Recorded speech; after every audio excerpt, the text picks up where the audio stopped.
السلام علیکم رحمۃ اللہ، کیسے ہیں آپ؟ امید کرتی ہوں آپ خیریت سے ہوں گے۔ آج ہم سورہ یوسف پارہ نمبر 13 کا رکوع نمبر 3 پڑھیں گے انشاءاللہ تعالی۔ شروع کرتے ہیں اللہ کے نام سے۔ اعوذ باللہ من الشیطان الرجیم، بسم اللہ الرحمن الرحیم۔ وَلَمَّا دَخَلُوا عَلَى يُوسُفَ آوَى إِلَيْهِ أَخَاهُ قَالَ إِنِّي أَنَا أَخُوكَ فَلَا تَبْتَئِسْ بِمَا كَانُوا يَعْمَلُونَ۔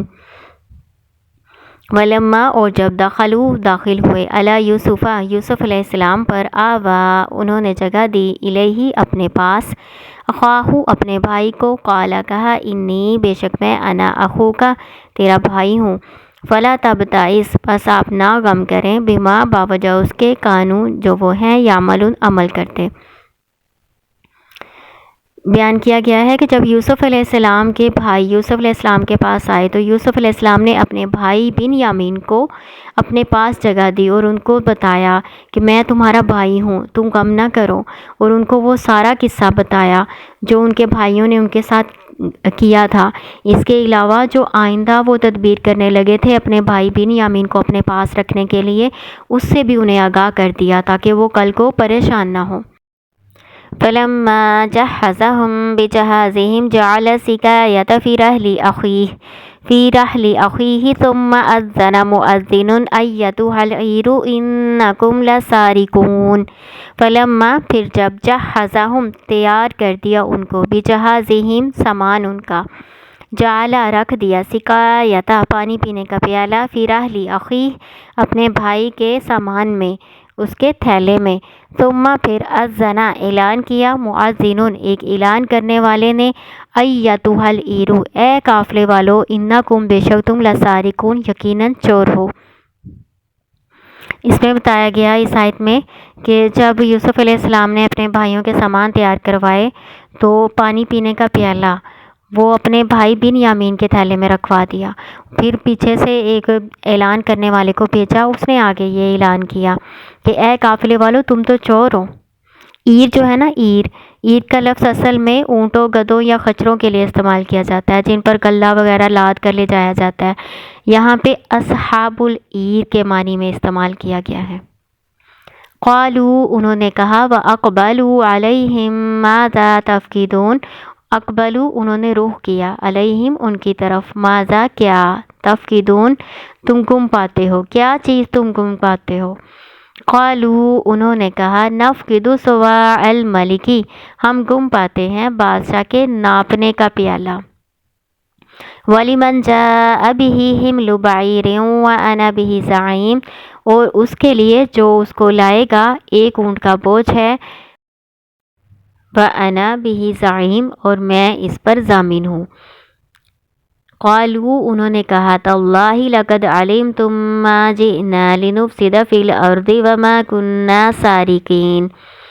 تاللہ، اللہ کی قسم، تا جو ہے نا قسمیہ ہے، لقد علمتم، بلا شبہ تم نے جان لیا، تم جان چکے ہو، ماضی کا صیغہ ہے، ما جئنا لنفسد فی الارض، نہیں ہم آئے کہ ہم فساد پھیلائیں زمین میں، یعنی سرزمین مصر میں۔ لنفسدہ میں لام کئی ہے، لام کئی مضارع کو زبر دیتا ہے اور اس کا ترجمہ تاکہ یا کے سے کرتے ہیں۔ وما كنا سارقین، اور نہیں ہم چوری کرنے والے۔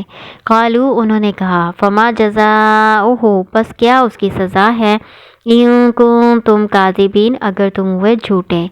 قالوا، انہوں نے کہا، جزاؤہ، انہوں نے کہا سزا اس کی، من، جو، وجدہ، پایا گیا، فی رحلہ، اس کے سامان میں، فہو، پس وہ، جزاؤہ، اس کا بدلہ ہے۔ کذالک، اسی طرح سے، نجزی الظالمین، ہم بدلہ دیتے ہیں ظالموں کو۔ یوسف علیہ السلام کے بھائیوں نے اپنے والد یعقوب علیہ السلام کی شریعت کے مطابق یہ سزا بتائی تھی کہ جو چوری کرتا ہے ہم اس کو اسی طرح سے سزا دیتے ہیں۔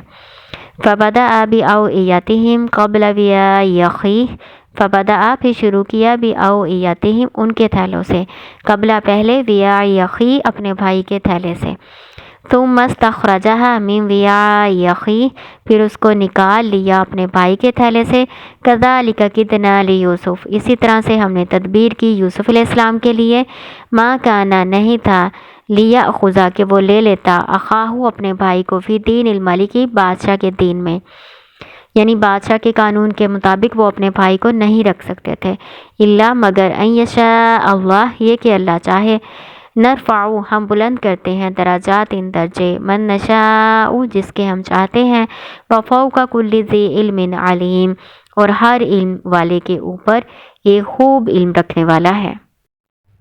اس میں اللہ تعالیٰ ایک اہم بات بتا رہے ہیں، اللہ تعالیٰ اپنی طرف نسبت کر رہے ہیں کہ ہم نے یہ تدبیر کی تھی۔ یہ اصل میں اللہ تعالیٰ نے یوسف علیہ السلام کو توفیق دی تھی نا کہ وہ اس طرح کی تدبیر کر کے اپنے بھائی کو اپنے پاس رکھیں۔ اس کے علاوہ ایک اور بات پہ غور کریں، یہاں پہ ذی علم علیم کہا گیا ہے۔ ذی کا مطلب والا ہوتا ہے، علم والا، علم جو ہے نا یہ مضاف الیہ ہے، علم والا، ہر علم والے کے اوپر، علیم ایک خوب علم رکھنے والا ہے۔ علیم فاعل کا صیغہ ہے، مبالغے کے لیے استعمال کیا جاتا ہے، فاعل کے وزن پر مبالغے کا صیغہ ہے، یعنی بہت زیادہ علم رکھنے والا، وہ اللہ تعالیٰ کی ذات ہے۔ علیم اللہ تعالیٰ کا نام مبارک بھی ہے، یعنی اللہ تعالیٰ ہر علم والے سے زیادہ علم رکھنے والا ہے۔ قالو انہوں نے کہا ان یسرق اگر اس نے چوری کی ہے، فقد سرق اخ لہ من قبل پس تحقیق یا بلا شبہ چوری کی اس کے بھائی نے اس سے پہلے، فاسرها یوسف بس چھپایا اس بات کو یوسف علیہ السلام نے فی نفسی ہی اپنے دل میں، ولم یبدھا لہم اور نہیں اس کو ظاہر کیا ان پر، ان کے لیے یعنی ان پر ظاہر نہیں کی یہ بات۔ قالا کہا انتم تم شر مکانا تم بدترین جگہ ہو، واللہ اور اللہ عالم زیادہ جانتا ہے، بما اس کو جو تصفون تم بیان کرتے ہو۔ یوسف علیہ السلام نے کوئی چوری نہیں کی تھی، بھائیوں نے یہ انتہائی جھوٹ بولا تھا یوسف علیہ السلام پر، اسی لیے یوسف علیہ السلام نے اپنے دل میں کہا کہ تم لوگ برے درجے میں ہو، بری جگہ پہ ہو، بدترین جگہ پہ ہو، یعنی تم اتنا بڑا جھوٹ میری طرف منسوب کر رہے ہو، لیکن اس بات کو انہوں نے اپنے دل میں ہی چھپا کے رکھا، ابھی ان پر ظاہر نہیں کیا، اور دل میں یہ بات کہی کہ تم تو بہت بری جگہ پہ ہو اور اللہ تعالیٰ تمہارے جھوٹ کو خوب جاننے والا ہے۔ قالوا یا ایھا العزیز ان لہ ابا شیخا کبیرا فخذ احدنا مکانہ۔ قالوا انہوں نے کہا یعنی بھائیوں نے کہا، یا ایھا العزیز اے عزیز، ان لہ ابا شیخا کبیرا بے شک ان کے والد ہیں بوڑھے بڑی عمر کے، فخذ بس پکڑ لیں لے لیں احدنا ہمیں سے کسی ایک کو مکانہ اس کی جگہ، انا بے شک ہم نرواکا آپ کو دیکھتے ہیں من المحسنین احسان کرنے والوں میں سے۔ قالا کہا معاذ اللہ پناہ اللہ کی، ان ناخذ کہ ہم پکڑیں، الا مگر من وجدنا جس کے پاس ہم نے پایا، متاعنا سامان اپنا، عندہ پاس اس کے، انا بے شک ہم اذن تب لظالمون یقیناً ظلم کرنے والے ہوں گے۔ یوسف علیہ السلام نے یہ جواب دیا کہ اللہ کی پناہ ہم اس کو کیوں پکڑیں، جس کے ہم نے تو اس کو ہی پکڑنا ہے نا، جس کے پاس ہمارا سامان ہے، جس کے پاس سے ہمارا سامان برآمد ہوا ہم اس کو پکڑیں گے، اس کو چھوڑ کے ہم کسی اور بے گناہ کو پکڑیں گے پھر تو ہم ظالم ہوئے۔